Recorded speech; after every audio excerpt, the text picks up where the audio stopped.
자, 안녕하세요, 학부모카페 여러분. 이거 안 들리겠네요? 네. 자, 그러면 이제, 저번 시간에 이어서 그 테마 8로 넘어갈게요. 394페이지 펴보세요. 자, 테마 8에 보면 이제 그 러시아 혁명 관련된 내용이 있는데, 러시아 혁명이 이제 11, 12년도 해가지고 해서, 한 5번 정도 나왔거든요. 그래서 자주 나오는 그 주제들이에요. 그래서 요번에 한번 나올 것 같기도 해요. 요번에. 예. 그래서 이제 먼저 살펴볼 것이 그 3월 혁명 전에 1차 러시아 혁명이 있었죠. 1차 러시아 혁명. 보통 이걸 이제 피해 인류의 사건이라고 해요. 1905년에 일어난. 예. 그래서 그 왜 피해 인류의 사건이냐?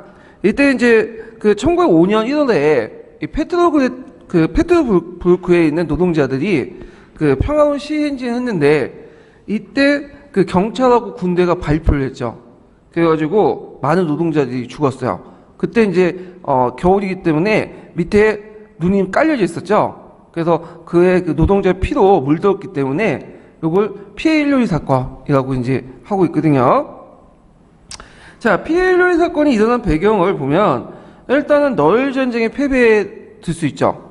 그래서 러시아 입장을 볼 때 일본은 그렇게 강한 나라도 아니었고 그리고 아시아 국가였고 그리고 평소에 그렇게 높게 본 나라도 아니었는데 그런 나라에게 패배를 했다는 거죠. 그래서 그 당시 러시아 국민들은 짜르 독재 체제에 그래도 좀 뭐냐면 러시아에 대한 자부감이 가지고 있었는데 자부심이 근데 그거조차도 무너지니까 그 불만들이 이제 짜르 체제에 대한 비판으로 이제 나타나게 된 거죠. 자. 그 다음에 이제 산업혁명의 진행을 이제 볼 수 있어요. 그래서 19세기 후반 때부터 러시아는 프랑스 자본을 도입을 해서 그 산업화를 이제 하게 되죠. 많은 노동자 계층들이 형성이 됐다. 자, 이런 것들이 이제 배경이 될 수 있고 그 과정에서 노동운동이나 사회주의 사상이 전파됐죠. 그래서 전 시간에 이제 살펴본 것처럼 사회혁명당이라든지 그 다음에 이제 러시아 민주당이라든지 이런 그 단체들이 등장을 하게 돼요. 그래서 이런 것들은 이제 배경으로 일어나게 되는데, 자 이때 이제 이 페트로부르크에서 일어난 그 제1차 러시아 혁명은 페트로부르크에서 끝나는 게 아니라 전국적으로 퍼져 나가요. 그래서 전국적 항의 시위와 노동자 총파업이 일어나게 되고 거기다 농민도 같이 이제 봉기를 하게 되고 이때 그 노동자들이 뭘 조직하냐면 소비에트를 조직해요. 소비에트. 그래서 이제 소비에트라는 말은 이제 좀 보시면 되는데 원래 소비에트라는 것은 그 러시아어로 평의의 대표기관이라는 뜻이에요. 근데 나중에 그 3월 혁명 이후에는 실제 권력기구가 되죠. 소비에트가. 그래서 이때 처음으로 소비에트라는 걸 조직했다. 좀 기억을 해두세요. 근데 이때 이제 소비에트는 노동자 소비에트만 조직했어요. 근데 이제 나중에 3월 혁명 때는 노동자 소비에트 외에도 뭐도 조직했죠? 병사 소비에트도 조직했죠. 그래서 이렇게 좀 구분을 해주시면 되고, 그 다음에 이제 포츠킨 그 호에서 해군 반란이 일어나고, 그리고 이때 이제 자유주의자도 적극적으로 참여하면서 전 계층적으로 참여하게 되는 거야. 그러니까 우리가 이제 6월 민주화 항쟁처럼 이렇게 모든 민중들이 참여하는 그런 그 운동들이 일어났다. 이렇게 좀 기억을 해두시면 되겠죠. 자, 그러니까 이에 당한 그 니콜라이 2세는 그 당시 이제 개혁에 대한 약속을 하죠. 자, 이게 뭐냐면 10월 칙령이에요. 자, 이 10월 칙령 내용 꼭 외워두세요. 예전에 시험 문제 나왔어. 10월 칙령. 자, 이 10월 칙령이 있는데 이 10월 칙령의 내용을 보면 인신, 양심, 언론, 집회, 결사의 제자요. 그다음 입법기관이었던 두마를 즉각적으로 소집하겠다. 이 내용이요. 근데 이에 반해서 이 내용은 그 다음에 피해 인류의 사건 때 민중대 요구 내용에 비하면 상당히 일부만 받아들인 거죠. 일부 내용만. 자, 그때 당시에 이제 민중대 요구를 보면 재헌의회 구성. 자, 여기에서 재헌의회 구성이라는 것은 뭘까요? 입법기관 두마보다 더 한참 높은 거죠. 재헌의회가 뭐예요? 일단 헌법을 만드는 거죠. 헌법. 헌법을 만든다는 것은 권력구조를 개편한다는 뜻이야. 그래서 종전에 짜르 중심의 어떤 권력구조를 개편해서 뭐 입헌 군주제 등 아니면 뭐 공화국 등 이런 이제 권력구조를 개편하겠다. 자, 이렇게 이제 이런 내용들이고요. 시민적 자유. 시민적 자유는 이제 임신, 양심, 언론, 집회 그런 거겠죠. 자, 8시간 노동, 민주공화정. 이 민주공화정 도저히 받아줄 수 없는 거죠. 왜냐면 이제 공화정이 폐지 실시하면 짜들은 물러나야 되잖아요. 자, 그 다음에 정치범의 석방, 경찰 해체, 그다음 대토지 몰수 및 농민 분배 이런 것들이죠. 자, 그에 비해서 이제 10월 선언, 10월 칙령의 내용은 그 중에 일부만 받아들였던 걸 알 수 있죠. 자, 그래서 그 당시 니콜라 2세의 개혁 약속 10월 칙령과 그 다음에 입헌주의자 그 당시 그 민중들의 요구 내용들 이걸 좀 비교해가지고 꼭 기억을 해두세요. 자, 이렇게 이제 10월 칙령이 공포를 되니까 그 당시 볼세비키와 맨세비키는 어떤 입장을 취하고 있냐면 어디 참여하지 않겠다. 이런 것들은 너무 미비하다. 미봉책이다. 근데 이에 반해서 이제 자유주의자, 그러니까 입헌 민주당 그런 사람들은 어느 정도 성의를 보였다 하면서 참여하게 돼요. 그래서 그 두마에 참여하기 시작하거든요. 그래서 이렇게 이제 그 참여했던 세력들, 그다음에 피해 인류 사건에 이제 참여해서 짜드와 저항했던 세력들이 분열을 이제 일으키게 되죠. 이 틈을 노려갖고 이제 짜드 정권은 그 당시에 자기들 이제 다시 지지자도 소화했던 짜드의 10월 칙령을 받아들였던 세력들은 포용하고, 그 다음에 그것을 반대했던 맨세비키와 볼세비키는 쳐내기 시작해요. 예, 그런 식으로 하면서 이제 제1차 러시아 혁명을 마무리하게 되죠. 자, 그래서 1차 그 러시아 혁명 결과 일단은 그 재정적 안정책으로서 이제 프랑스 자금을 차관을 급격하게 들어오게 되고, 그 다음에 스토로핀이라는 사람이 있어요. 스토로핀. 이 스토로핀이 그 이제 총재가 되거든요. 재상이. 그래서 이 사람이 여러 가지 이제 개혁 정책을 하는데 책에서는 이걸 반동 정치라고 해요. 반동 정치. 반동 정치 개혁의 흐름에 반했다. 그렇지만 그 내용을 보면 그렇게 나쁜 건 아니에요. 근데 이제 러시아 혁명을 일으킨 입장에 볼 때는 그 되게 반동적인 측면이 강하기 때문에 이런 명칭인데, 이 스토로핀은 여기 안 나와 있죠? 예. 그래서 스토로핀의 개혁 내용이 있어요. 근데 이걸 제가 가감 뺐어. 왜 뺐냐? 시험에 안 나왔으니까.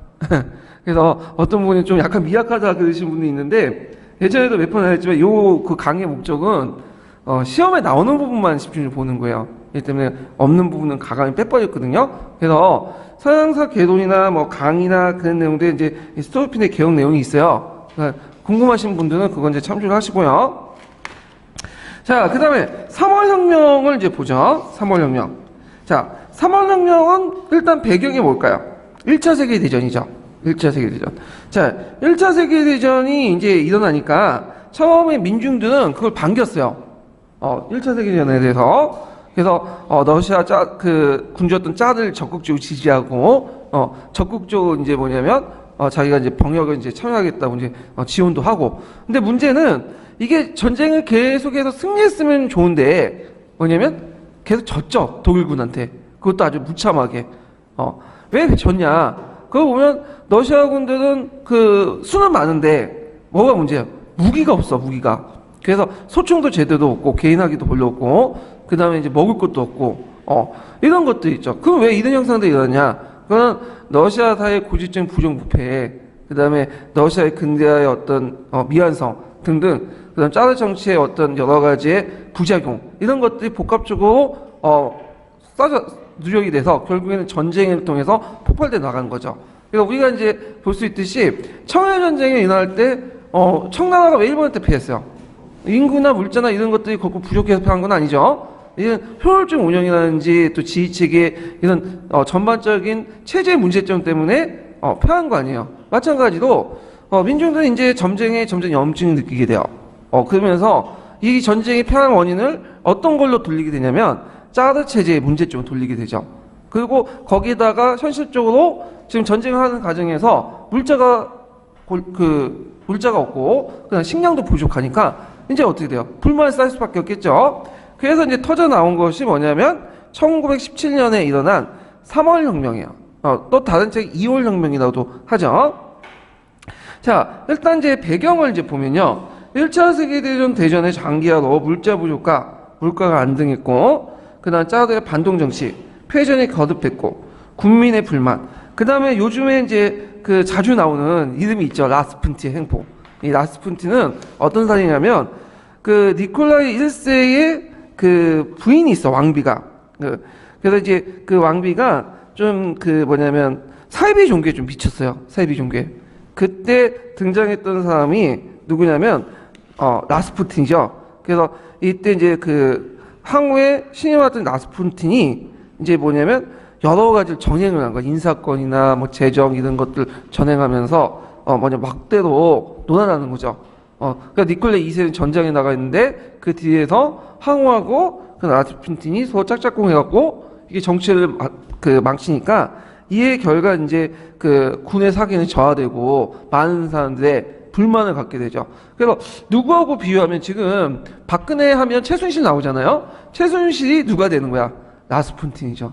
예. 그래서 박근혜 머릿속에 들어가고 조작을 하잖아. 그래가지고 예전에 뉴욕타임즈 보니까 최순실이 그 박근혜 머리에 들어가서 이제 일종의 조조를 하고 조작을 하고 그러는데 그런 인물하고 이제 라스푸틴 비유를 하죠. 자, 뭐 하여튼 특징은 뭐냐면 죄송합니다. 갑자기 또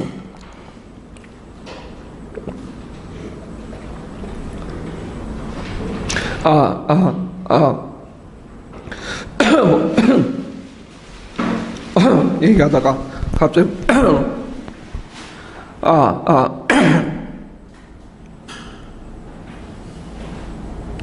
자, 특징을 보면 그 2월 혁명, 3월 혁명은 그 자연 발생적인 농민봉기였다.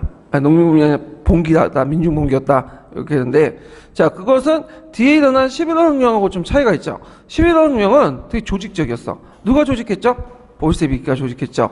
근데 이거는 3월 혁명은 그냥 배고프니까 일어난 거야.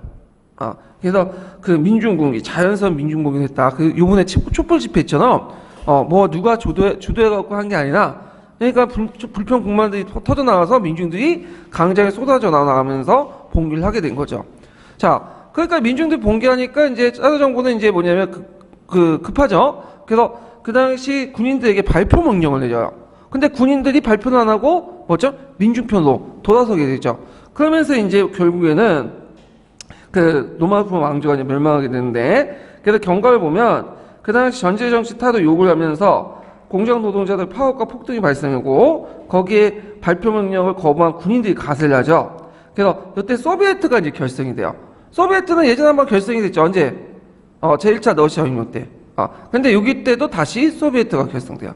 그래서 이 소비에트는 여기 때 소비에트는 노동자 소비에트도 있지만 또 뭐의 소비에트도 있죠? 병사 소비에트 있어. 그래서 만약에 지문에 노동자 소비에트만 나왔다. 노동자 소비에트만 설치했다. 요 내용만 나오면 어디를 봐야 되겠어요? 제1차 러시아 혁명. 근데 병사 그 다음에 노동자 소비에트 같이 결성이 됐다. 그러면 뭐죠? 이건 3월 혁명이죠. 구분하세요. 자, 그래서 이제 이 소비에트를 중심으로 해가지고 그 뭐냐면 혁명을 이제 주도하게 되죠. 이제 나중에 자연 발생적이었다가 여기 소비에트를 중심으로 해서 주도를 하게 되고요. 그래서 결국에는 그 당시 니콜라이 2세는 퇴위하게 되고요. 임시정부가 수립되죠. 그때 이제 임시정부가 수립되면서 수장을 맡았던 사람이 누구냐? 내각 수장을 맡았던 사람이 누구냐면 자유주의자였던 로포프예요. 로포프. 네, 보이시죠? 네, 그래서 자유주의자였던 로포프 공이 그걸 이제 담당을 하게 되죠. 임시정부 수장을. 그러면 그때 이 혁명을 주최했던 그 뭐냐면 주도하고 나중에 이제 그 혁명을 그 주도했던 세력은 누구였죠? 소비에트였죠. 근데 소비에트가 권력 기거가 안 되고 왜 임시정부의 그걸 누구한테 넘겼죠? 입헌민주당. 입헌민주당이 아니라 제 말 잘못했는데 그 입헌민주당이 아니라 그 당시 이제 입헌민주당이네요. 제가 말 잘못했어요. 네, 다시 맞는데 입헌민주당이었던 그 누구냐면 루포프한테 넘긴 이유가 뭐냐면 그 당시에 그 소비에트를 장악했던 세력들은 어떤 세력들이냐면 사회민주당 그 세력 중에 러시아 그 사회주의당 그 세력 중에 맨세비키였어요.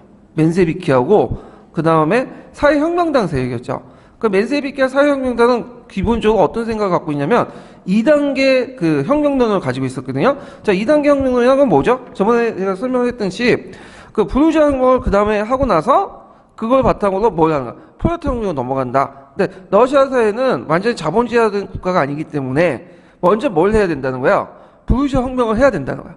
그리고 나서 사회주의 혁명으로 넘어가야 된다. 그러니까 지금은 사회주의 혁명 시기가 아니라 부르주아와 좀 혁명적인 부르주아 손을 잡고 부르주아 혁명을 할 시기다. 그러니까 우리가 직접적으로 권력을 잡는 것보다는 뭐냐면 자유주의자 부르주아한테 권력을 넘기는 게 좋겠다. 그런 생각으로 해서 그 당시 이제 좀 자유주의자 정당이었던 입헌민주당에게 그 권력을 된 거죠. 자, 그래서 이 과정에서 이제 어떤 그 현상이 일어나냐면 권력 구도가 바뀌게 되는 거야. 권력 구도가 이원화돼 버리죠. 그래서 소비에트는 권력을 안 받겠다고 하지만 실제로 정부가 걸맞는 권력을 가지고 있는 거죠. 그래서 루포프의 임시정부와 그 다음에 또 뭐냐면 그 소비에트의 그 두 개가 권력기구가 동시에 존재를 했던 이런 권력의 이중 권력 체제가 형성이 된 거야. 이해되시겠죠? 그래서 나중에 4월 테마 때 그 레닌이 뭐라고 했어요? 4월 테마의 주요 내용 중에 하나가 모든 권력은 뭐죠? 소비에트로. 그러니까 임시정부에 권력을 주지 말고 소비에트에 집중을 시켜야 된다. 자, 이런 말에서 나온 게 여기에서 이제 이런 배경을 깔고 나온 거예요. 자, 그러면 이제 이때 집권한 임시정부의 이제 활동을 보면요. 자, 그들의 방향은 대내적으로 서구의 민주주의 장점을 수용해서 자유주의 개혁을 이제 지향을 하고 대외적인 팽창 정책은 그대로 유지했어요. 그러니까 짜드의 제국주의 정책은 그대로 유지하는 그런 것들을 했거든요. 그 다음에 이제 재헌의회를 이제 소집하고 그 다음에 이제 뭐 정치범을 대사면하고 각종 불평등을 폐지하고 정치적 자유를 주고 그 다음에 항시가 수도원의 토지를 몰수해갖고 토지를 분배하는 등 여러 개혁 작업을 했어요. 근데 물론 이제 재헌의회 소집은 그 당시에 전쟁 시기이기 때문에 소집은 직접 하진 않고 일종 말만 이제 한 거죠. 앞으로 하겠다. 근데 문제는 제일 중요한 국민들이 원하는 것이 뭐였어요? 전쟁을 그만두는 거죠. 근데 전쟁을 계속 한 거야. 전쟁을 계속하면서 이런 개혁 정책을 하게 되죠. 결국에는 국민들이 불만이 터지게 되죠. 그래가지고 이 당시 이제 4월 위기를 거쳐가지고 다시 임시정부가 개편이 돼요. 누가 이제 임시정부가 되냐면 카렌스키라는 사람이 이제 되죠. 카렌스키. 이 카렌스키는 종전에 이제 입헌민주당 출신이 아니라 이 사람은 사회혁명당 출신이야. 그리고 거기에 이제 맨세비키도 참여하게 되죠. 그러니까 초창기 소비에트는 정치에 참여 안 하겠다고 그냥 있었는데 이때부터 정부 내각이 들어가게 된 거야. 그래서 사회혁명당이나 맨세비키나 그런 세력들이 이제 들어가기 시작해요. 그래서 이 카네스키는 사회주의였다. 사회주의였고, 그 다음에 이제 하고 이제 친하면 레닝 있죠, 레닝. 레닝이 어렸을 때, 고등학교 교장이었어, 이 사람이. 그래갖고 이제 레닝하고도 연관되어 있는 사람인데. 자, 근데 이 카네스키 정권도 문제가 뭐냐면 전쟁을 계속 하는 거야. 전쟁을. 그러니까 이제 인기가 없어지게 되죠. 그리고 소비에트의 핵심 지도부 중 상당수가 임시에 참여하면서 이 소비에트 지도부의 공백이 일어나죠. 그때 이제 누가 차고 들어오냐면 그 볼셰비키 세력들이 들어온 거죠. 그러니까 볼셰비키 세력들은 초창기 때는 그 소비에트를 장악하지 못했어요. 근데 이때부터 조금씩 장악하기 시작해. 특히 이 볼셰비키가 장악한 곳은 어디냐면 모스크바나 그다음에 상트페테르부르크나 페트르부르크나 그런 중요한 대도시도 있죠. 러시아의 그 당시 수도는 모스크바 아니었죠? 페트르부르크였죠? 네, 하여튼 그런 그 중요한 대도시의 소비에트를 장악을 하기 시작해요. 그래서 나중에 그 소비에트를 바탕으로 해서 레닌이 뭘 일으킨 거죠? 11월 혁명을 일으킨 거죠. 예, 이런 과정들 좀 기억을 해주시면 되고 서양사 강의에 보면 이 러시아 혁명에 대해서 되게 자세히 설명되어 있어요. 그래서 이제 저는 여기서 간단하게만 얘기하고 있지만 거기에 이제 보면 뭐 4월 위기도 있고 그 다음에 이제 여러 가지 그 사건들이 쭉 나와 있거든요. 그래서 혹시 더 공부를 더 하고 싶으신 분은 그거 보시면 될 것 같아요. 근데 인구에서는 뭐 7월 위기니 뭐 4월 위기니 뭐 그런 것들까지 나오진 않을 것 같아. 그리고 그때마다 각 정파들 입장이나 이런 것들까지는 안 나올 것 같거든요. 그래서 제가 가감히 빼버렸어요, 그냥. 예. 그래서 제가 이제 서양사 예전에 본강의 교재 정리해놨는데 공부하신 분은 그거 뭐 공부하시거나 아니면 더 알고 싶은 분들 더 보시면 될 것 같은데 제 생각에는 그냥 요 정도만 봐도 무난할 것 같아요. 예.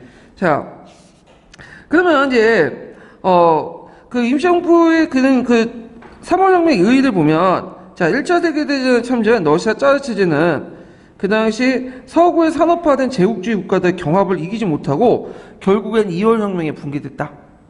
그래서 산업화하려고 물질 문명을 발달시키고 그리고 하려면 그 하드웨어 만든 뭐가 필요해요? 소프트웨어가 필요하죠. 근데 이 소프트웨어를 마련하지 못하는 짜르 체제 가지고는 그 당시 산업화를 견뎌낼 수 없었던 거죠. 이런 것들과 같이 연결시켜서 보면 되고. 자, 그 다음 4월 태제 보자. 4월 태제 별표 하나 정도 쳐놓으세요. 자, 4월 태제는 예전에 한번 시험 문제 나왔어.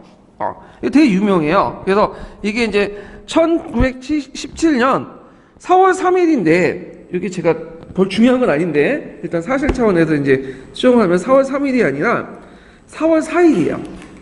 4월 4일. 그래서 4월 달에 공포했다고 해서 4월 태제라고 하죠. 4월 태제. 예. 그래서 이제 목적은 그 당시 이원적 권력 상태가 있었죠. 예. 그래서 1917년 4월 4일은 아직까지는 이제 소비에트 권력과 그 다음에 임시정부의 권력이 동시에 있었던 이런 이원적 권력 상태를 그 다음에 그 당시 정권이 혁명의 여러 세력들이 이제 뭐냐면 연합하는 것들이었거든요. 이런 것들을 종식시키고, 그리고 부르주아 혁명에는 사회주의 혁명을 이행을 하자. 그래서 지금은 부르주아 혁명이 아니라 뭐다? 사회주의 혁명이다. 이렇게 이제 주장을 해요. 이제 2단계 혁명론에서 완전히 벗어나진 않았지만 이제 조금씩 탈피하는 그런 모습들이 보이게 돼요. 그러면 거기 내용을 외워두셔야죠. 이거 일단은 4월 태제 내용의 세 가지가 뭐냐 쓰라고 하면 이걸 쓰시면 전쟁의 즉각 중지, 그 다음에 또 하나가 모든 권력은 소비에트로, 그 다음에 또 하나가 뭐죠? 모든 그 토지 분배, 이렇게 이제 주장을 하게 되죠. 자, 일단은 전쟁의 즉각적인 중지는 그 당시 국민들이 원했던 거죠. 국민이. 그래서 이런 것들을 이제 주장을 하게 되고, 그 다음에 또 하나가 이제 뭐냐면 혁명의 권력 분배와 관련된 건데, 자, 이거를 이제 뭐라고 생각했냐면, 보통 입헌민주당이나 사회혁명당이라든지 맨세비키는 2단계 혁명론을 내세우죠. 근데 볼세비키 단계는 2단계 혁명론이 아니라 1단계 혁명론이야. 지금 당장 해야 된다. 근데 이제 맨세비키나 이런 여러 색들이 있기 때문에 일종의 이들의 의견을 받아들여가지고 이들의 논리 구조에서 이제 설명한 거예요. 그래서 1단계는 부르주아 혁명이었는데, 지금은 이제 부르주아 혁명 끝났으니까 뭘로 넘어가야 된다? 2단계 프롤레타리아 혁명으로 넘어가야 된다. 이렇게 주장을 해요. 그래서 프롤레타리아의 권력기구였던 어디에 권력을 집중해야 된다? 소비에트에 권력을 집중해야 된다. 그래서 그 유명한 모든 권력은 소비에트로 집중해야 된다. 의회가 아니라 소비에트에 권력을 집중해야 된다. 요거는 전위 이론하고 관련돼 있어요. 제가 예전에 얘기했지만 볼세비키는 전위 조직을 강조했죠. 전위 조직은 뭐예요? 우매한 민중들을 대상으로 이들을 대상으로 포섭해갖고 혁명을 일으키는 게 아니라 극소수의 의식화된 사람들을 직결시켜가지고 직업적 혁명가가 혁명을 일으켜야 된다. 그런 사고 방식이거든요. 왜냐하면 그 러시아는 유럽이 아니야. 서유럽이 아니죠. 서유럽은 발달된 시민사회가 있기 때문에 시민들의 의식이 깨어있어. 그러니까 대중들의 혁명은 성공할 수 있지만 러시아는 안 된다는 거죠. 그래서 특히 의회를 불신했어요. 의회 민주정치는. 왜냐하면 러시아에서는 의회 민주주의 안 된다. 왜냐하면 그 70% 이상이 누구예요? 농민들이죠. 농민들은 우매하고 그냐면 짜르 체제를 숭배하고 그런 사람들인데, 그런 사람들 대상으로 선거권을 줘갖고 투표를 해가지고 그 의회를 구성하면 개혁 정치를 할 수 없다는 거죠.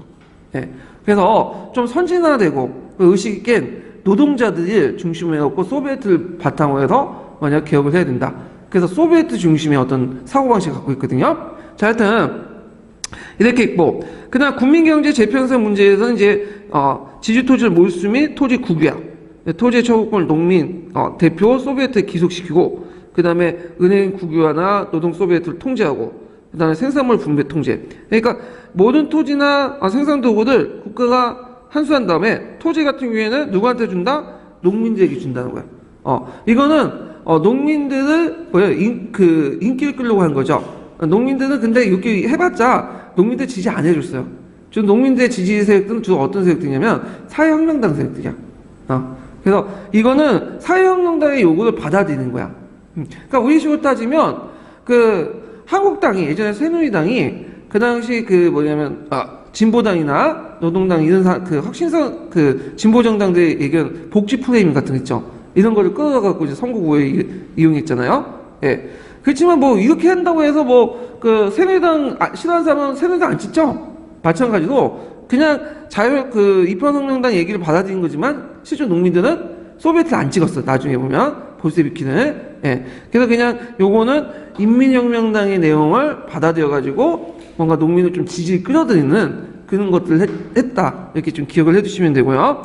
그 다음에 또 이건 뭐 부서적인 문제지만 그 당과 인터내셔널 문제. 그러니까 이제 요때 인터내셔널 문제는 이제 그 전국적인 어떤 전 세계적인 사회주의 조직과 관련된 내용이죠. 그래서 당명을 사회민주당에서 뭘로? 공산당으로 변경하자. 왜냐면 사회민주당은 왜 썼어요? 예전에 공산당이라는 게 폭력적인 의미가 너무 강하니까 사회민주당이라는 의미가 있었거든요. 그래서 원래 공산당이라는 의미로 바뀌자. 이렇게 이제 얘기한 거고. 그 다음에 세계적인 조직이고 공산주의 조직인 인터내셔널 학산하시기다. 그래서 한 국가가 아니라 여러 국가에서 같이 이제 뭐냐 사회주의 혁명을 같이 하자. 그래서 요때 이 인터내셔널이 어떻게 해요? 1차 세계대전 시작하니까 끝나죠. 그래갖고 나중에 레닌이 무슨 인터내셔널 만들죠? 제3 인터내셔널 커미테를 만들죠. 요거와 연결시켜서 이제 보시면 돼요. 자, 그래서 2단계 혁명을 수정해서 이제 불우자 혁명에서 이제 사회주의 혁명에 넘어가는 직접 전환이 나왔고 레닌의 당내 입지가 강화되고 그때 이제 트로츠키가 이제 지지하게 돼요. 트로츠키. 원래 이 트로츠키라는 사람은 그 맨세비키 쪽의 사람이었는데 이걸 계기로 해서 점점 볼세비키로 넘어가요. 예. 트로츠키는 상당히 위대한 사람이에요. 이 사람이 이제 그 볼세비키에 들어오면서 당 조직을 개편을 하죠. 그리고 이 사람이 적군도 개편을 해요. 적군도 조직하고. 그래서 조직감에서 이론가야. 그래서 스탈린과 레닌은 행동가예요. 특히 스탈린은. 근데 이제 이 사람은 이론가야, 이론가. 근데 이 사람이 이제 나중에 레닌하고 어떻게 돼요? 다투게 되죠. 권력을 둘러싸고 레닌이 아니라 레닌이 죽은 다음에 스탈린하고 스탈린하고 이제 다투게 되는데 스탈린이 패하게 돼.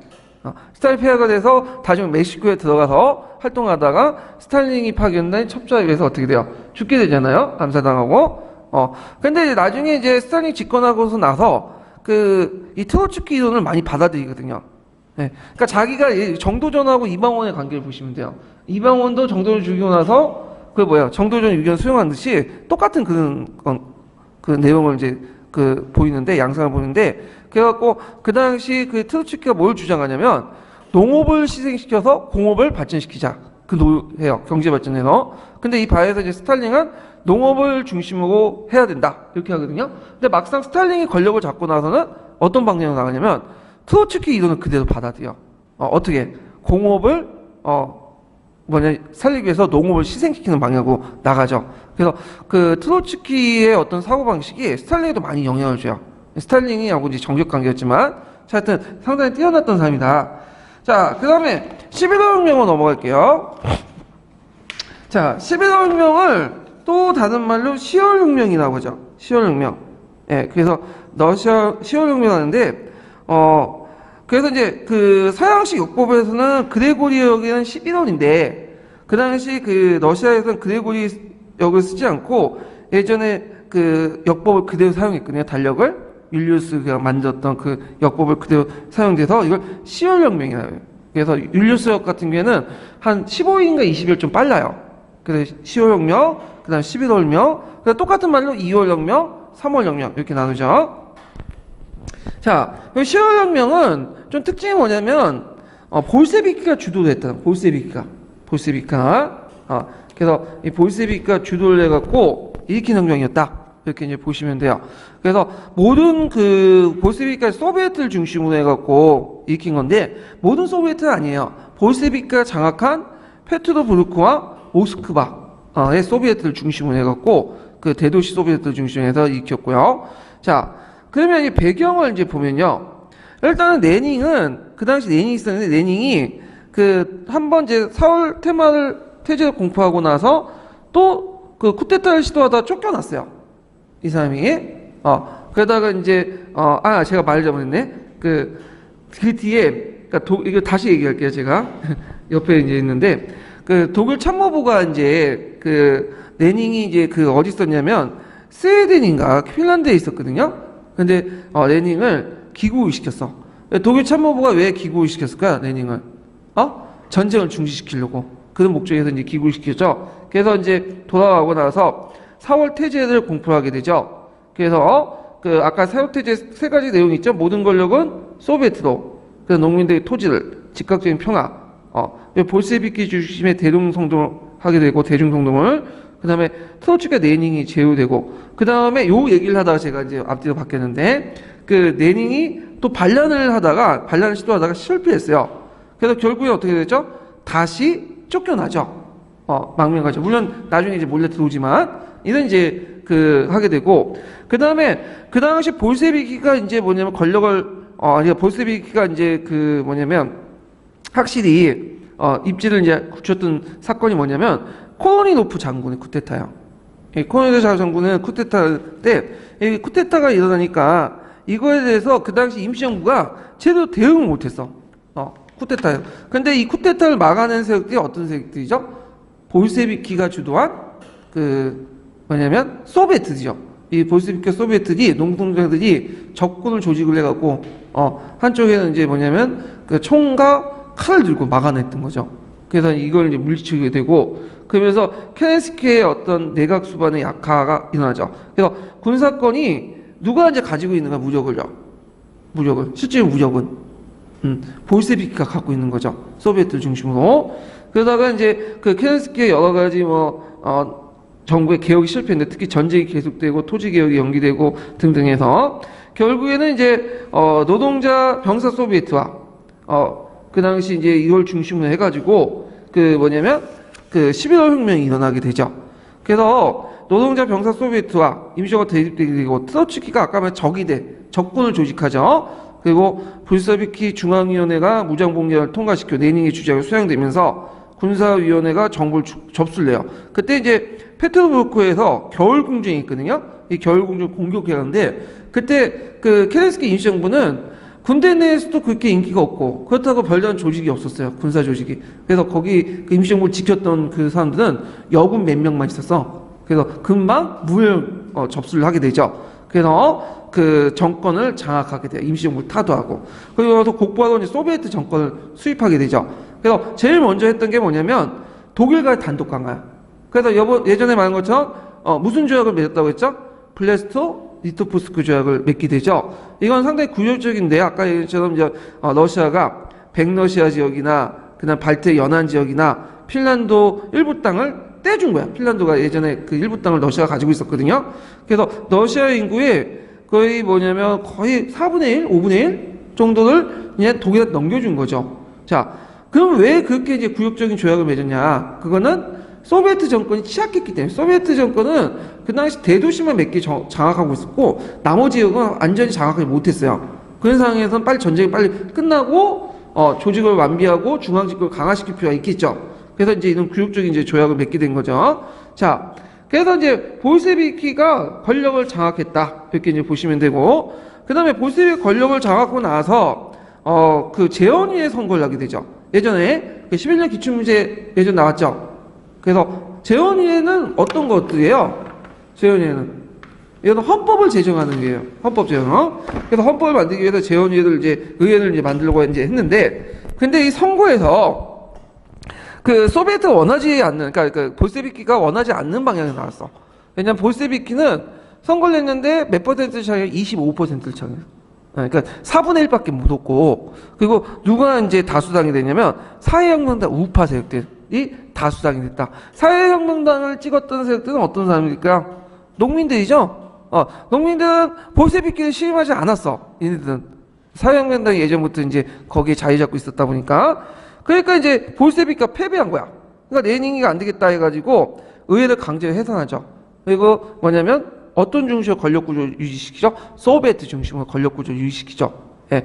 그래서 이제, 러시아 소비에트 공화국이 만들고, 그 후에 이제 주변에 있는 여러 소비에트 공화국들 있죠? 그래서 합쳐가지고 소련이 된 거죠. 소비에트 연방공화국이 된 거죠. 그래서 러시아 소비에트 공화국 외에 여러 또 우크라이나나 백러시아나 그 다음에 여러 이제 카자흐스탄 등등 이런 국가들의 소비에트를 합쳐가지고 소비에트 연방공화국 예전에 구소련이 된 거예요. 그래서 그 소련 같은 경우에 권력 구조 특징이 뭐냐면 그 유럽의 어떤 의회식 민주 정치가 아니라 뭐의 권력 구조보다 의식화된 그런 사람들이 모여 있는 그 소비에트 연방공화국, 소비에트가 중심이었다. 이렇게 좀 기억을 해두시면 될 것 같아요. 자, 그러면 여기서 의의를 이제 보면 일단은 최초의 사회주의 혁명이다.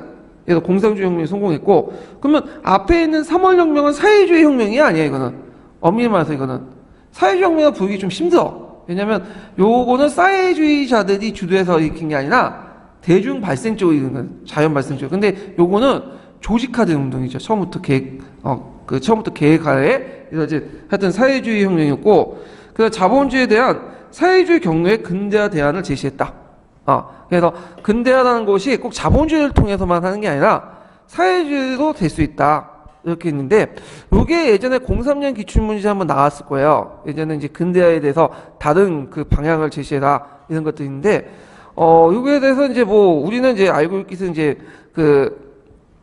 신흥 그 공업국가들, 그러니까 우리나라나 뭐 대만이나 싱가포르나 홍콩, 이런 나라들 이제 대부분 답안을 구성했는데, 저희 예전에 이제 제가 언뜻 듣기는 이게 답이 아니라 주로 이제 러시아 혁명 관련된 나오겠죠. 그때 아마 총괄 문제가 나오고, 기억나시는지 모르겠지만 총괄 문제 나오고 러시아 혁명이 나오고, 그 다음에 3월 혁명과 10월 혁명 중간 사이에 뭐가 일어났냐 이걸 이제 쓰고 하고, 그 다음에 근대화에 관련된 문제를 또 나왔어요. 근데 이게 뭐가 나왔냐면 여기 보니까 그 신흥 개발 공업권으로 쓴 게 아니라 사회주의 있죠. 사회주의에 관련된 내용을 써야 돼요. 그래서 근대화의 새로운 대안으로서 사회주의로 이렇게 그 새로운 대안이 있다. 이런 식으로 써야 되거든요. 예. 그래서 저도 답안을 그 신흥 공업국 해갖고 이렇게 썼거든요. 그래서 유럽 국가 외에도 그 한국이라든지 그 홍콩, 싱가포르, 대만, 4명 그 호랑이 네 개 호랑이들 있잖아요. 신흥 공업국도 이렇게 썼는데 그거 좀 약간 나중에 수정을 할 거예요. 예, 그래서 요거 좀 기억을 해주시면 되고, 자, 그 다음에 이제 신경제 정책을 보죠. 신경제 정책. 자, 신경제 정책을 하기 전에 잠깐 이제 앞에 왜 이런 정책도 했는가를 좀 볼 필요가 있는데, 이때 레닌이 이제 집권할 때는 상당히 소련이 혼란기였어. 일단은 안에는 뭐가 있었죠? 내란이 있었죠. 백군하고 적군이 싸웠잖아. 거기에 백군 편에 누가 개입했어요? 외국군이 들어온 거야. 그래서 외국군이 개입을 했고, 왜냐하면 그 당시 그 연합군 입장에서 볼 때는 러시아 배신 때린 거지. 전쟁하다 나왔잖아. 그리고 동부전선을 좀 확보를 해놔야지 병력이 분산해갖고 서부전선에 있는 유럽이나 프랑스군이 좀 편할 거 아니에요? 그러다 보니까 이런 서유럽 국가들이 누굴 지원하냐면 그 백군을 지원해요. 여기 백군들은 상당히 잡다한 세력들이 몰려있거든요. 그래서 항복한 병사들, 그 예전에 이제 포로들, 그 다음에 또 거기에 맨세비키 세력들, 그 사회 이편 민주당 세력들 등등, 또 거기다 외국군들. 그 일본 같은 경우에는 그날 시베리아에 파견했죠, 군대를요. 그래서 미국의 요청을 해서, 미국은 당장 군대가 파견하기 힘드니까 일본에게 시베리아 파견을 요청했잖아요. 그래서 일본이 병력을 한 3, 4만 명 정도 시베리아 파견을 했어. 아마 제일 많이 파견했을 거야. 근데 이제 문제는 미국이 전쟁이 거의 끝난 무렵에 이 일본한테 이제 뭐냐면 파병을 이제 철회하라고 요구를 하게 돼요. 왜냐면 가만히 보니까 일본이 이 시베리아를 그 파병해가지고 시베리아 지역을 장악하려고 했거든. 그러면 미국의 입장은 태평양 지역, 전후 태평양 질서를 자기 주도를 하려고 했는데 잘못하면 누구한테 넘어가는 거예요? 일본한테 넘어가죠. 그래서 결국에 워싱턴 조약 때 어떻게 되죠? 시베리아 파병을 이제 했던 걸 철수하겠다고 해서 그 일본 정부가 받아들이잖아요. 예. 그러니까 뭐 하여튼 그런데, 자, 그래서 이렇게 혼란기 있었기 때문에 전쟁 기간이었죠. 그래서 전시에 맞는 공산주의 정책을 펼쳤어요. 이걸 뭐라고 하냐면 전시공산주의라고 해요. 전시공산주의. 전시공산주의는 뭐냐 하면 일단은 급속한 국유화를 시키죠. 뭐 금융기관, 대고금호에서 국유화, 그다음 상업경영과 관리 노동자 참여 규정하고, 문제는 여기가 이제 문제가 있는 게 아니라 농민들 정책이야. 그 레닌은 농민들 좋아했을까 안 좋아했을까? 처음에는 농민들 좋아했는데 이 사람이 보니까 농민들 현명하다 보니까 이 농민들이 보수적이고 맨날 그 자유한국당 찍는 것처럼 그 다음에 사회임명단, 그 혁명단이 찍고, 자기들은 위에서 전체로 정책을 해주겠다는데, 자기도 안 지지하거든. 이래나 저래나 이 사람들은 내 지지 세력이 되지 않는다. 그러니까, 농민들에게 그 당시 경작권 주고 토지 하지만, 다시 뭐냐면, 토지를 국유화시켜버려. 국유화시키고, 강제 공출제 실시하죠. 그러니까 전쟁에 필요한 게 제일 뭐야? 식량이죠? 그러니까 일정한 낮은 가격으로 강제로 뭐냐면 거의 반강제적으로, 뺏는 거야. 식량을. 그러니까 이제 농민들이 어떻게 됐어요? 난리 나죠. 농민들이. 그러니까 이제 농촌에서는 그 당시 농민들이 이제 농산물, 경상물 거부하고 또 저항도 일어나고 그 혼란기였어. 그리고 백분에도 간섭을 하고, 관여하고. 자, 그래서 이제 각가지 농민폭동이 일어나고, 그 다음에 이제 또 같은 적군 안에서도 크로스탄트 해군에서 기지가 반란이 일어나요. 그래서 해군들, 크로스탄트 해군 기지에서 반란을 해서 그것도 진압하고.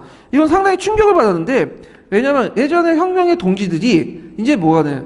혁명의 친구들에게, 칼을 거두고 있는 거야. 자기 안에서. 자, 그러니까 이런 것들을 해갖고 안 되겠다. 급속한 공산화 정책들은 물가만 오르고 농민들 불만을 일으키고 여러 가지 부작용이 일어난다. 그래서 점진적으로 해야 되겠다. 그래서 종전의 급속한 공산화 정책을 중지하고 무슨 요소를 받아들이죠?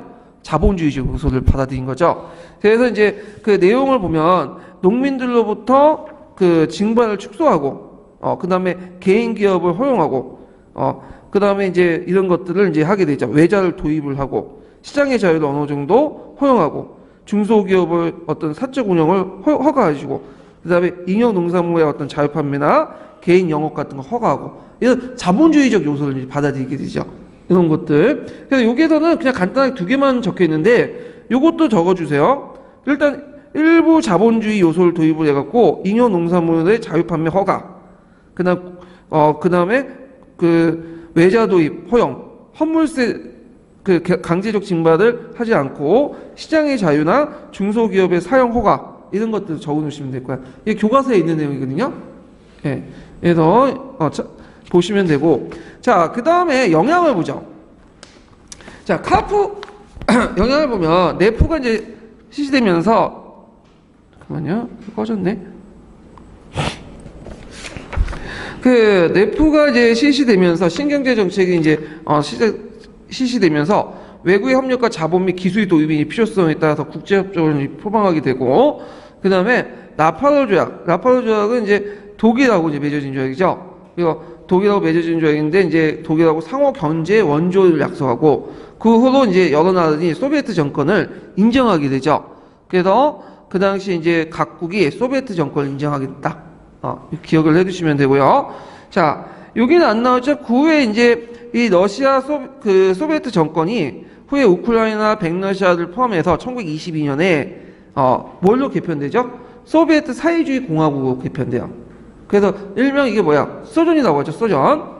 그리고 레닌 이후에 이제 누구와 권력 투쟁을 한다?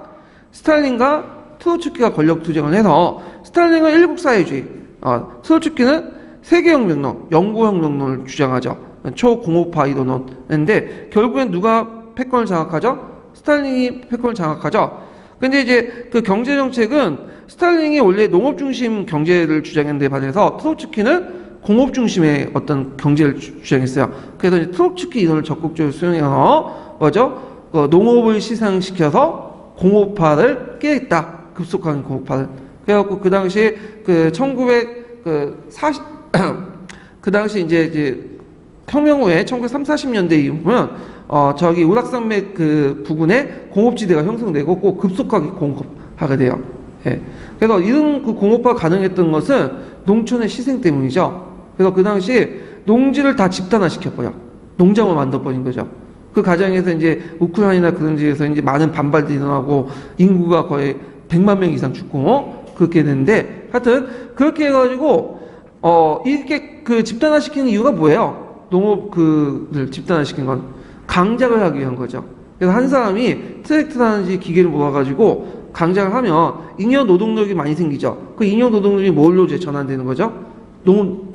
공장 노동자로 전환되는 거죠. 예. 그리고 공장 노동자들을 전환하고 그 다음에 이때 이제 생산한 농산물을 값싸게 징발래. 값싼 가격에 증발해갖고 그걸 어디다 갖다 팔아요? 미국이라든지 유럽 국가에 갖다 파는 거야. 그리고 거기에서 얻은 자금을 가지고 뭘 하는 거죠? 공업화를 필요한 자금을 대는 거죠. 그래서 농업을 희생시켜서 급속한 공업화를 이뤘다. 이렇게 좀 기억을 해두시면 될 것 같아요. 예. 자, 그래서 이렇게 이제 한번 살펴봤고요. 자, 그러면 관련된 그 형상평가 문제를 풀어보고 넘어갈게요.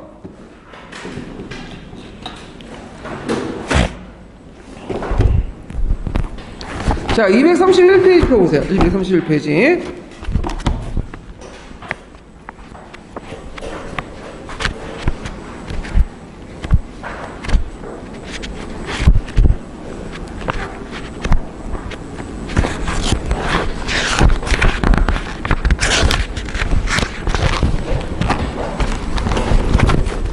자, 231페이지 6번 문제 볼까요? 6번 문제. 자, 예전에 한번 기초에 나왔던 그 신경제 정책 관련된 내용인데, 보면요. 자, 네이닝이 다음과 같은 경제 정책을 실시한 배경을 두 가지 써보고, 자, 이 정책의 내용을 세 가지로 말해보시오. 그리고 그 결과를 설명에 서술하시오. 이렇게 있는데, 자, 화물세를 납부하고 나서 농민들의 손에 남은 모든 식량, 원료, 사유 처분은 그들의 재량을 맡기며, 자, 화물세라는 것은 돈으로 납부하는 게 아니라 뭘로 납부하죠? 밀로, 밀이나 여러 가지 물자로 납부하는데, 왜 그 당시 화물세를 납부하겠냐면, 전쟁하는 과정에서는 돈이 그렇게 중요하지 않죠. 뭐가 중요해요? 직접 먹고, 입을 수 있는 걸 주장하잖아요. 먹을 수 있는 거. 그래서 이런 화물세를 납부하게 한 거예요. 자, 그래서 그들 자신의 경영 개선이나 강화를 위해서 또는 개인적 소비를 증대시켜서 농업 생산을 교환하면 써도 상관없다. 그래서 그 당시 농업 생산물 공업 생산물과 교환해서 일상품과 교환해도 사용해도 무방하다. 그 내용인데, 자, 이거는 이제 신경제 정책과 관련된 내용이고요. 자, 배경은 러시아혁명에 반대하는 반혁명파의 공격으로 내전이 발생하니까 소비에트 정부가 식량과 노동력 징벌해서 전투를 치면서 농민층의 불만을 샀고, 그 다음에 그 당시 그 백군과 외국 간섭의 위기로 보면 소비에트 정부는 새로운 국내 위기에 직면하게 되고, 또 기근과 대규모 농민폭동, 그 다음에 크로스탄트 해군 기지의 군대 반란, 이런 것들을 해가지고 그 등등해서 급속한 공업화 정책의 완화의 필요성을 느껴서 그런 거예요. 꼭 외워두세요. 이제 기초의문이 나왔으니까. 자, 내용도 외워두셔야겠죠. 농민의 환물세 납부, 잉여 농산물 자유 판매, 국영기업의 부흥, 외국 자본의 도입. 아까 아침에 제가 몇 가지 언급했었죠. 그 내용들 다 쓰시면 돼요. 아마 쓰라고 하면 보통 세 가지 이상은 물어보지 않더라고요. 세 가지. 보통 많아도 두세 가지 그 정도? 두 가지? 그러니까 어떤 건 되게 한 가지 이렇게 물는데, 두 가지 물어보는 거는 그 2점짜리 문제였고, 한 가지 물어본 건 1점짜리 문제일 거예요. 아마 0.5점 이렇게 가려질 수 없으니까. 예. 그래갖고 뭐 10개가 있으면 공부하실 때 4개나 3개 정도 내어두세요. 그냥 집중적으로 4개나 3개 정도. 10개 외우기는 힘드니까. 왜냐면 3, 4개를 왜 외우냐면 까먹을 수 있잖아. 그러니까 한두 개는 스페어로 남겨주는 것도 괜찮을 것 같아요. 하여튼.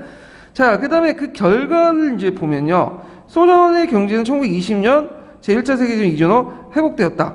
요거는 이제 결과랑 좀 맞기는 안 맞는 것 같아요. 이거는 제가 이게 답안을 작성하지 않아가지고. 자, 뭘 써야 되냐. 이거는 일단은 그 서계를 중심으로 써야 되겠죠. 영향을 보면 외국 협력과 자본기술의 도입이 되고, 그다음 레페르 조약을 맺고, 그 다음에 세계 각국의 소비에트 정권을 인정했다. 이걸 쓰시는 게 좋을 것 같아요. 예, 라팔 조약을 맺고 서계에 있는 내용이에요. 예. 자, 그 다음에 이제 또 문제를 보면 그 236페이지 펴보세요. 236페이지.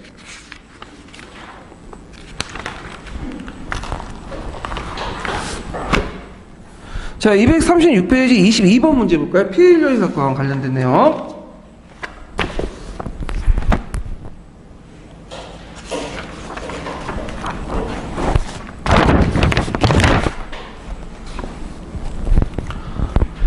자, 피해인력 사건 보면 그 기획의 계기를 써수대 보고, 그 당시 민중대 요구한 내용을 3가지 써보시오. 그리고 니은의 내용을 3가지로 말해보시오. 이렇게 있는데, 자, 1905년에 러시아에서는 피해 인류 사건이 일어났다. 그건 러시아는 짜르의 전제 정치와 후리지 농업사회를 탈피하지 못했고 거기다 누구한테 패배했어요? 자기가 예전에 우습게 알고 있었던 일본한테 패배했잖아. 그러니까 자존감이 완전히 무너진 거야. 그래서 그런 너일 전쟁에 일본에 패배했다. 여기 쓰시면 되고. 자, 여기 10월 칙령 꼭 외워두셔야죠. 재원이의 구성. 이건 아니고, 이건 재원이의 구성은 좀 지우세요. 재원이가 아니라 뭘 적어야죠? 입법기관이었던 두마를 구성하는. 재원이는 좀 한 달 위고, 입법기관은 법을 만드는 거고, 재원이는 뭐예요? 헌법 만드는 거, 권력구조와 관련된 거죠. 이거는 누가 요구했냐면 민중도 요구했던 거죠. 예, 요건 좀 지우시고. 그 다음에 8시간 노동 등 이런 것들 이제 쓰시면 되겠죠. 자, 내용은 이제 이렇게 보면 있고, 요구 내용이네요. 제가 말 잘못했네? 맞아요. 제가 아까 그 10월 칙령의 내용을 생각해갖고 얘기했는데, 맞고, 고치지 마세요. 예. 자, 거기에 보면 이제 이거에 대해서는 요구 내용, 민중대 요구 내용이고요. 예, 10월 칙령의 내용을 지금 제가 거꾸로 생각해갖고 이제 얘기했는데, 자, 언론, 출판, 집회, 결사의 자유, 두마의 입법권 보장, 이런 것들이죠. 10월 칙령은 한 단계 낮아서 두마의 입법권 보장, 이렇게 쓰시면 될 것 같아요. 자, 그 다음에, 또 하나 문제가 뭐냐면, 22번이니까, 238페이지.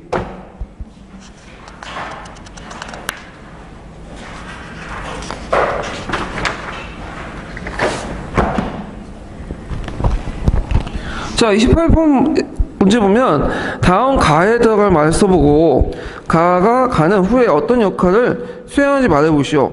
그리고 내용 중에 틀린 것을 바로잡아 서술해보시오. 이렇게 했는데, 자, 1917년 3월 전쟁 중지, 식량 배급, 짜르타도를 외치는 시민들의 봉기가 일어났고 노동자 병사 뭐가 조직됐죠? 소비에트가 조직했다. 그래서 3월 혁명은 노동자와 병사 소비에트가 같이 조직되고 그 피해 인류 사건은 뭐만 조직됐다? 노동자 소비에트만 조직됐다. 이거 구분해 보시고요. 자, 군인 먼저 봉기에요. 못하죠? 예, 봉기에 참여하자 러시아 재정이 붕괴되고 케렌스키 주축으로 자유임시정부가 수립됐다. 이거 뭐가 틀렸을까요? 이게 교과서에 있는 문장인데 이게 대부분 이렇게 적혀 있더라고. 교과서에. 왜 틀렸죠? 끝이 틀렸죠. 끝이. 뭐죠? 케렌스키를 주축으로 한 자유주의 임시정부가 수립됐다. 이게 틀렸어. 케렌스키가 아니라 뭐예요? 로포프잖아. 그리고 뭐냐면 자유주의적 임시정부가 이게 초창기 자유주의고 자유주의가 이제 구성된 입헌 민주당이 구성된 거. 요때는 사회혁명당 중심이야.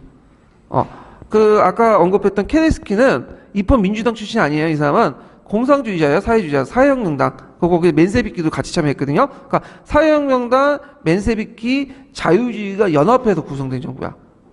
이거 구분하세요. 이거 교과서에 잘못 적혀 있는 거예요. 계속 이게 그 자유주의, 케렌스키가 자유주의라고 얘기하고 있는데 틀린 내용이에요. 그 서양사 강의 보고 개론 보면 다 나와 있는 내용이에요. 그거. 자, 그 다음에 이제 뒤에 넘어가서 239페이지 펴보세요. 239페이지 30번.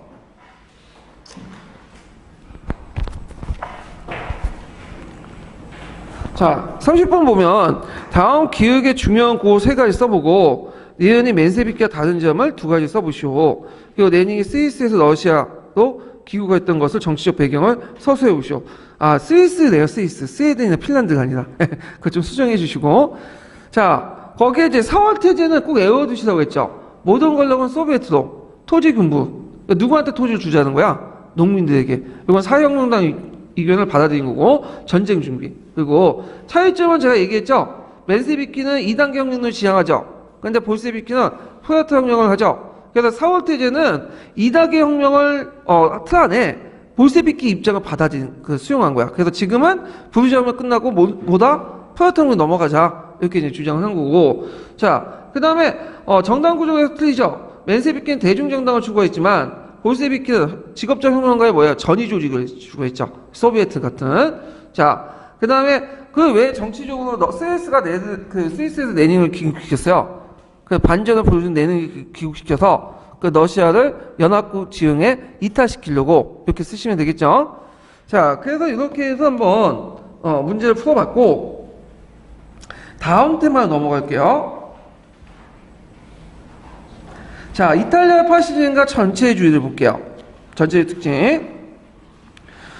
전체주의 파시즘에 대해서는 시험물이 많이 나와요. 뭐 예전에 그 파시즘도 나오고 막 나치즘도 나오고 시틀러 무솔리니 이런 사람 특히 시틀러 정책들이 많이 나오죠. 그래서 여기도 좀 꼼꼼하게 이제 보셔야 될 것 같은데 자 그 내용을 이제 보면요.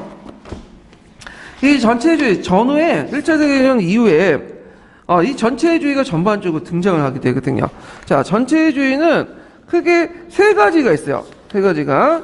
자 일단 전체주의 정의를 내보죠. 전체주의는 뭐예요? 개인주의, 자유주의 반대죠. 자유주의는 뭐예요? 개인의 자유를 강조하잖아요. 근데 전체주의는 뭘 강조하는 거죠? 전체주의라는 것은 집단, 민족 전체를 강조해. 그래서 집단, 민족 전체를 위해서는 개인의 자유나 권리는 어느 정도 희생해도 괜찮다. 이런 사고방식을 이제 전체주의라고 하고 있거든요. 그래서 이 전체주의 체제에서는 일종의 의회주의, 유럽식 의회주의를 부정을 하는 특징들이 있죠. 의회의 어떤 정당 정치나 이런 것들 부정하죠. 그래서 그 당시 이제 히틀러 같은 경우에는 자기가 집권하자마자 수권법 내가지고 의회를 해산시켰죠, 하나하나. 예. 그 다음에 소련 같은 게 뭐예요? 얘네들은 의회 불신하잖아. 그래서 소비에트를 하고. 그 다음에 무솔리니 같은 경우에 의회 해체시키고 협동조합 국가를 만들죠. 그러니까 의회 정치를 되게 불신하는 그 공통된 특징을 갖고 있어요. 전체주의는 그 뭘로 이제 구성되냐? 크게 이제 네 가지가 있어요. 일본의 군국주의가 있죠. 그 다음에 나치즘이 있죠. 그 다음에 파시즘이 있죠. 그 다음에 스탈리니즘도 일종의 전체주의죠. 그래서 네 개로 구성되어 있다. 물론 이제 개별적으로 그 안에는 좀 차이점이 있어. 나치즘과 좀 파시즘의 차이점도 있고, 그 다음에 이제 일본 군국주의와 나치즘, 파시즘 차이점도 있고 등등 있지만 전반적으로 아까 얘기한 것처럼 그 전체 민족을 강조하고 의회주의를 부정한다는데 좀 특징이 있다는 거죠. 자, 그러면 이제 유럽을 기준으로 얘기를 해가지고 서유럽을 기준으로 해가지고 왜 이렇게 이제 전체주의가 등장을 했냐? 자, 일단은 1차 세계대전 이후에 독일과 이탈리아의 경제적 위기. 그 독일과 이탈리아 같은 경우는 물론 승전국, 패전국의 위치는 다르지만 공통적인 이들은 국내 시장이 좁아, 상대적으로. 해외 시장은 없고, 식민지는.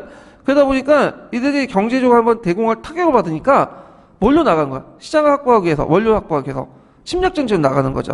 이런 것들. 그 다음에 두 번째는 자본주의, 사회주의, 공산주의 부정과 증오가 전체주의. 그러니까 그 사회 특징이 뭐냐? 이탈리아나 그다음 독일은 그 당시에 그 20세기 때 초반 때는 선진사회에서 후진사였어요. 후진사였죠. 일종의. 그래서 민주주의 경우도 짧고 의회 정치도 짧고 그런 과정에서 국내 경제는 나쁘고 그러다 보니까 민중들이 특히 중상층들이 사회주의도 싫어. 그렇지만 그렇다고 해서 뭐냐면 자본주의도 싫어요. 극우 정치가들도 아니 자본주의 그 자본가들도 싫죠. 이런 게 다 싫은 거야. 그러니까 오늘날 말하면 일배도 싫고 그게 뭐냐 극발도 싫어. 극자도 그런 식으로 이제 그래서 그 제3의 대안이 필요하잖아. 그 제3의 누구 대안이 나타나는 게 그 뭐냐면 나치즘, 시틀러 이런 사람들이죠. 그래서 되게 보면 그 우익들은 주로 이제 뭐 보수주의 정당을 찍고 그다음 노동자들은 사회주의 계열도 그 정당을 찍는데 그 중간에 있는 중간층도 있죠. 중상층은 자기가 찍을 사람이 없는 거야. 그러니까 제3의 정당을 나타나는데 요구하게 되는데 그때 나타나는 사람이 뭐 그 아까 말한 시틀러 같은 사람 있죠. 이런 사람들이 나타나니까 시틀러를 지지하게 되는 거죠. 자 그런 것도 있고 그래서 이 사람들의 특징은 자본주의와 사회주의를 다 싫어한다. 그래서 이런 것들. 자 그 다음에 정당 정치의 부정과 일당 동체 체제. 아까 얘기한 것처럼 그 민주주의 정치가 경험이 일천하기 때문에 정당 정치에 입각한 어떤 위의 정치 불신하고 한 사람이 통솔하는 그런 전제주의 국가가 등장을 했고요.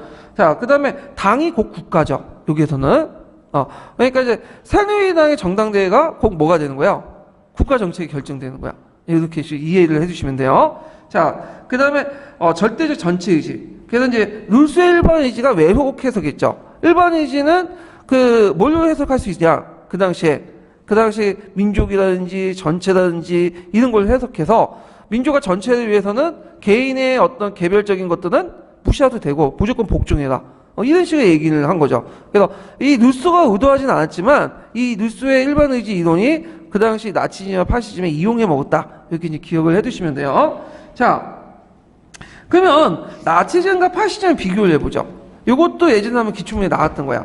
자, 일단은 용어 정의를 할게요. 용어를 보면 보통 이제 나치즘을 크게 봐서는 뭘로 불려요? 파시즘이라 부르죠. 네, 큰 범위에서는 파시즘 안에 뭐가 있어요? 나치즘 있죠. 근데 작은 범위에서는 나치즘과 파시즘이 다른 거예요. 파시즘은 이탈리아와 관련된 거고 나치즘은 뭐죠? 독일과 관련된 거죠. 이거 구분하시고요. 자, 그러면 일단은 이제 나치즘과 파시즘을 좀 비교를 해보면요. 나치즘은 극단적 민족주의 그리고 반지성주의에 입각한 그 전체주의 독재 체제에서 이탈리아 파시즘과 유사해요. 그러니까 민족주의를 바탕으로 했다는 건 유사하죠.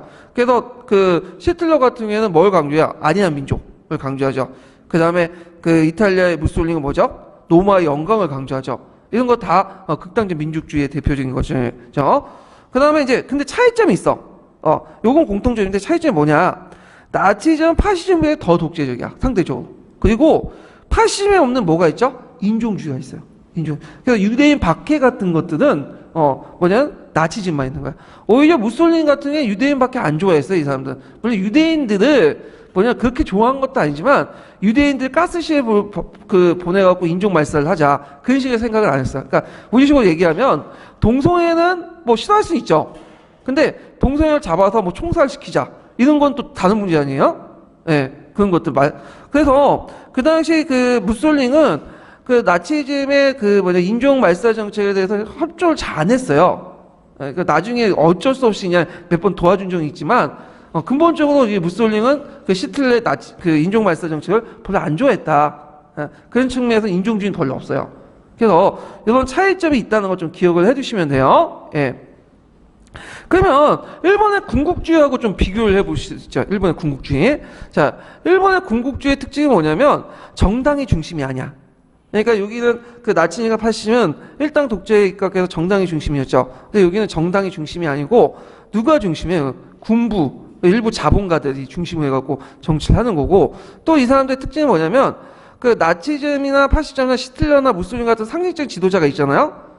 지도자가 없어. 근데 누가 있죠? 그 지도자 청왕이죠. 청왕이 상징적 지도자고 그 밑에서 몇 명의 도조 같은 그런 일부 군벌들이 집단 연합 체제를 형성하죠. 그래서 이런 것들이 좀 차이가 있어요. 이런 것들이. 예. 그래서 좀 일본의 군국주의하고도 차이가 있다. 그래서 제가 한번 예전에 모의고사 문제들 한번 그거 관련돼서 문제 냈거든요. 한번 찾아보시고 예전에 이제 여기 독일사 교수들이 저 들어가는 교수님 중에 어떤 분은 뭐냐 요거 관심 있는 사람이 있어요. 나치즘과 파시즘하고 일본 군국주의 차이 관련된 논문도 쓰시고 그러거든요. 그래서 한번 시험 문제 나올 것 같아. 그래서 아틀란타 일본사 보면 거기 나와 있거든요. 그 끝부분에 현대사 부분에. 그래서 요런 것도 한번 잘 찾아서 공부를 해두세요. 그래서 나치즘하고 파시즘, 일본 군국주의 한번 나올 때가 있었어요. 네, 한번.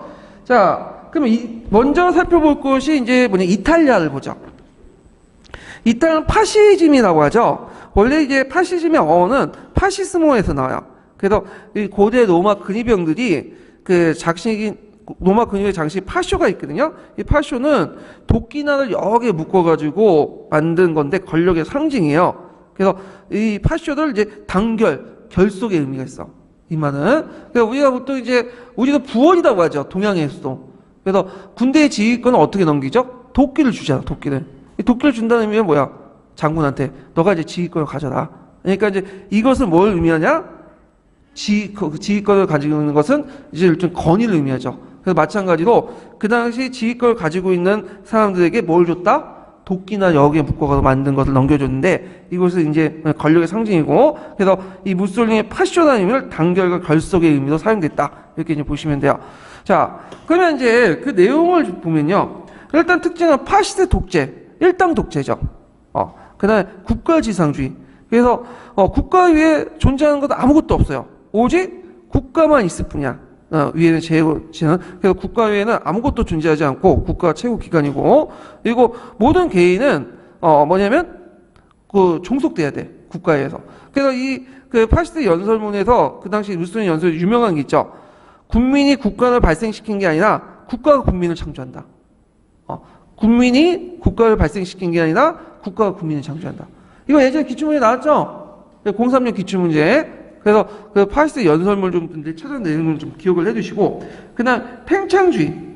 그래갖고 이제 알바니아인지 그다음 에티오피아인지 이런 나라를 치잖아요. 이런 것도 있다. 자, 그래서 이제 특징들 보고요. 그다음에 이제 이탈리아가 왜 전체주의가 등장했냐. 자, 첫 번째는 베네시아 체제의 불만.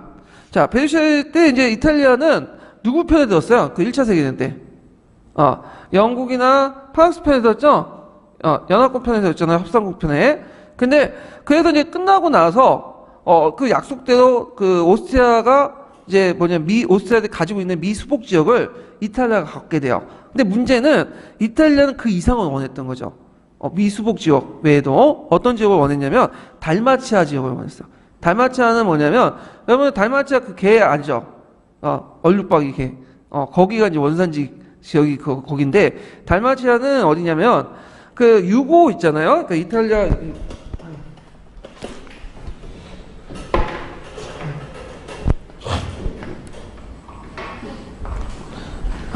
제가 이 그림을 못 그려가지고 일단 그냥 한번 볼게요. 스케치 지도라고 가는 건데 여기 시칠리아가 있고 자 달마티아는 어디가 여기가 이탈리아죠 현재 그 여기 그냥 유구 연방 쪽에 있고 그 이쪽에 해변가가 있어 여기가 달마티아 아마 지금은 유고 연방 쪽에 들어가 있는 땅이에요. 네.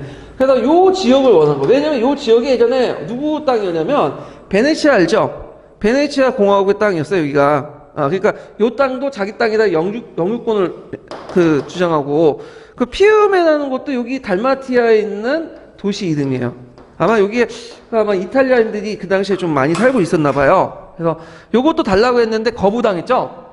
네, 그거에 대한 불만 이런 것들이 이제 있고 자 그 다음에 이제 두 번째로는 그래서 다누치오가 의용권 조직의 피오메라는 곳을 점령하게 되죠. 자. 그 다음에 이제 두 번째로는 사회주의 세력 증대. 아까 살펴본 것처럼 전체주의 등장 배경에서는 사회주의에 대한 불만도 있어요. 사회주의. 네. 그래갖고 이제 북부 이탈리아 지역으로 농촌 지역에서 농촌 노동자가 조직화되고, 그 다음 중공업 공통기관 파업이 일어나고, 노동자 공장 운영권 요구하고 등등이 있었는데, 특히 이제 이걸 기반으로 사회주의 정당들이 북부 지역을 중심으로 해서 확산이 돼요. 예, 그런 것들이 중상층들을 상당히 불안감에 느끼게 됐다. 노동자들이 이제 북부 같은 경우에는 공업 지역이죠. 그래서 이탈리아 같은 경우에는 크게 공업 지역과 남부 지역이 있어요. 그러니까 북부와 남부로 이렇게 나눌 수 있는데 북부 지역은 뭐가 발달됐죠? 공업이 발달 상대적으로. 남부는 농촌 지역. 어느 게 더 잘 살아요?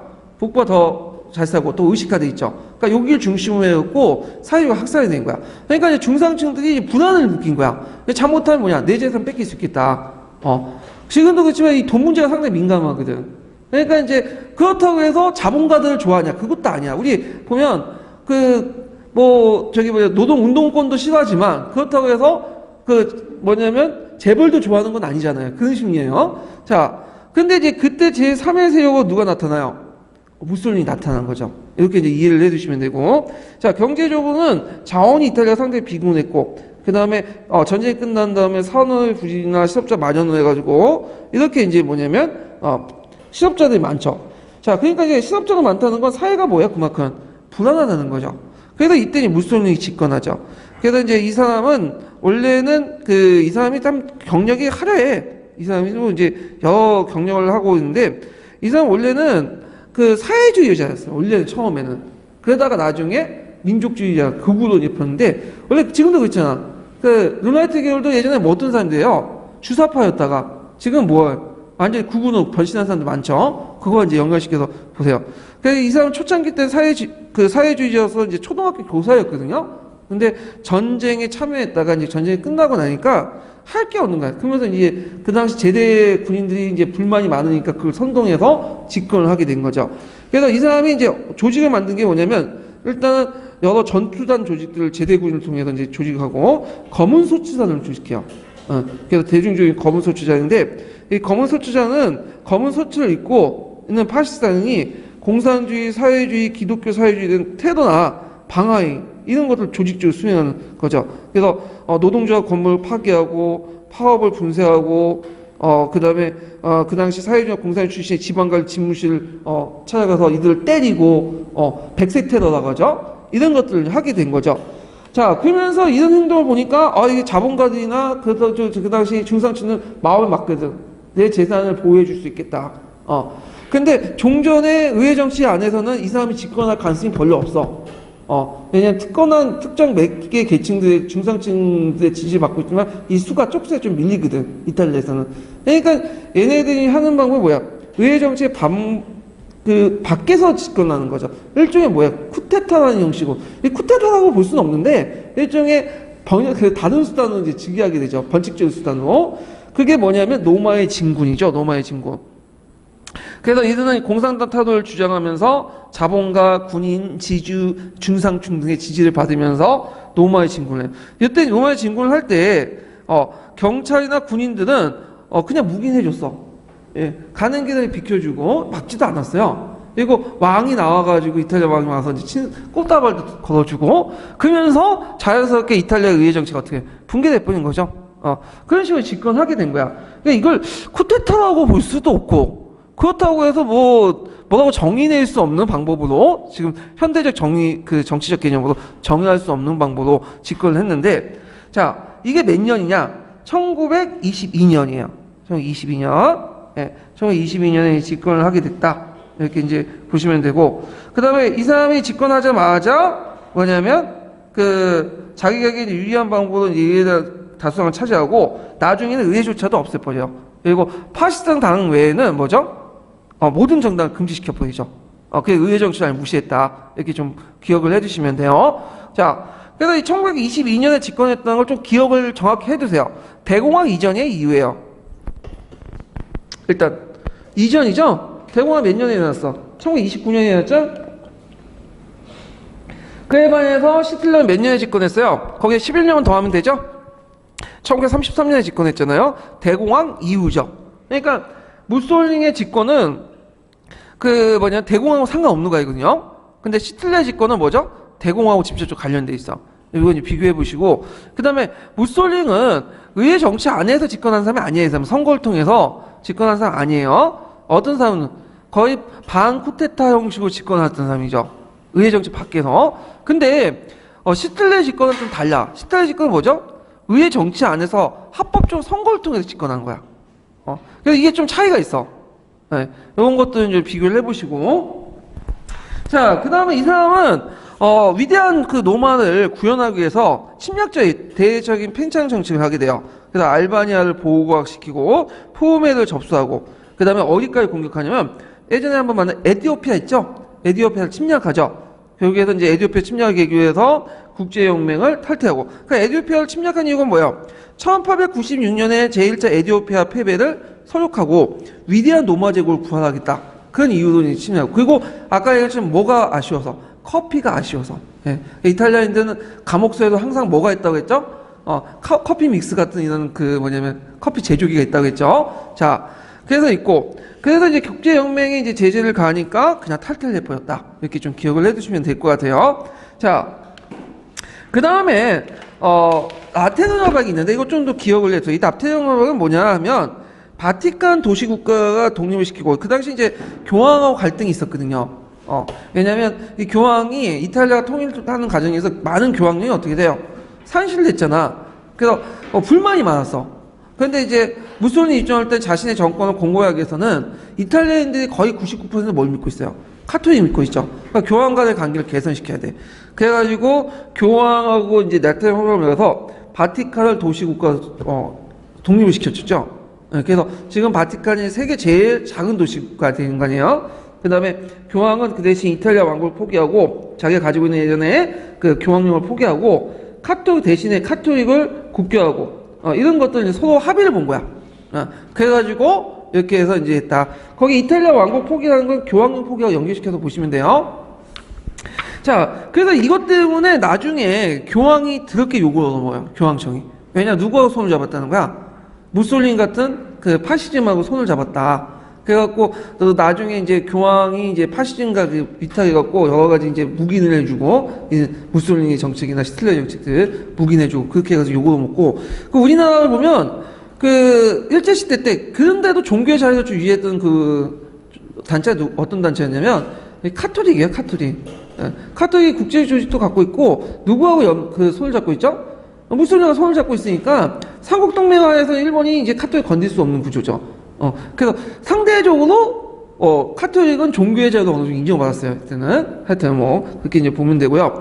그 다음에, 아까 얘기한 것처럼, 그 무솔리는 의회 정치를 별로 안 좋아한다고 했죠. 그래서 자기가 집권하고 나서 곧바로 이제, 다수당을 차지하니까 그냥 해산시켜버렸잖아요. 예, 그래서 다수당을 차지해갖고 의회 정치를 이제, 관련된 법을 만들어갖고 해산시켜버렸잖아. 대신에 이제 이 사람은 어떤 걸 이제 했냐면, 협동종합국가를 내세요. 협동종합국가. 그래서 이거는 이제, 자, 그 당시 이제 파시스트 정권을 인정하는 여러 노동단체들을 13개 조합을 구성을 해요. 그래서 그 13개 조합에는 우리가 생각한 노동조합 외에도 지식인 조합도 있고 여러 가지 조합도 있어. 직업별 조직을 해갖고, 이 사람들은 그 안에서, 그 협동조합 안에서 그 많은 사람들이 참여하고 거기에서 개인별이 아니라 집단별로 투표하는 거야. 그리고 집단별 투표하고 거기에서 조합마다 의회 하원을 보내요. 일종 대표자를 보내. 그래서 이 대표자들이 통치하는 시스템. 이게 협동종합국가죠. 그러니까 의회 정당이 아니라 뭐가 대신하는 거예요? 정당 대신에 파시스트 산하에 있는 협동종합들, 몇 개의 협동조합들이 있고 개인들이 거기에 가입을 해가지고 거기에서 논의한 것들 자신의 그 대표를 파견해갖고 이렇게 국가 정책에 반영하는 그런 시스템이 협동종합국가다. 이게 좀 기억을 해두시면 될 것 같아요. 예. 그래서 정당 정치를 불신했다. 이런 것들 기억을 해두시면 되고. 그래서 이런 그 협동조합, 파시스트 조합과 이런 협동조합위원회에서 모든 생산과 임금, 모든 걸 경제활동을 통제하는 그 시스템을 만들었죠. 자, 그러면 232페이지 이제 잠깐 볼게요. 형성평가.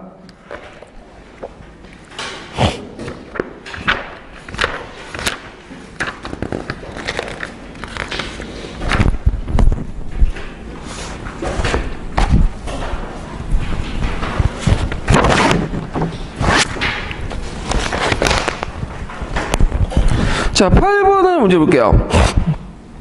자, 다음 기획의 행동을 이끌었던 무솔리니의 친위부대의 명칭을 쓰고 니은의 경제적 배경을 서술해 보시오. 그리고 무솔리니 정권을 장악했던 배경을 두 가지 말해 보시오. 이렇게 했는데, 자, 무솔리니 파시스당을 조직하고 노마를 진격하여 정권을 장악했다. 자, 요때 그 정당 전위 조직, 그러니까 부대 명칭은 그 검은서치단이죠.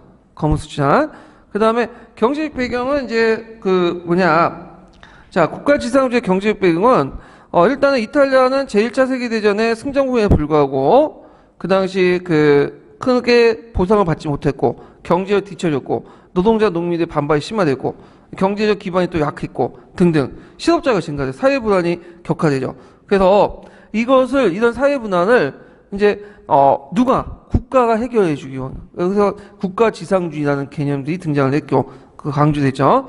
자, 그 다음에 이제 여기 보면 무솔리니 정권을 장악했던 배경들 이렇게 있는데 요거하고 거의 비슷해요. 그래서 이제 그 달마치아와 슬라브 지구는 달마치아 그 위에 부분이죠. 그 부분직을 얻지 못했고 인플레 심했고 요거 기획하고 니은하고 디귿은 비슷하니까 요거 같이 비슷하게 쓰시면 될 것 같아요. 예, 요 내용들은. 자, 그래서 이렇게 해서 이제 한번 봤고,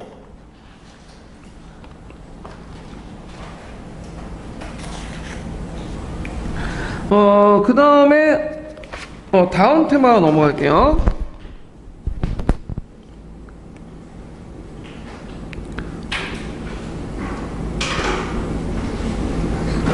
자, 경제공화가 각국의 대응을 보죠. 경제공화가 각국의 대응. 좀 10대가 됐네요.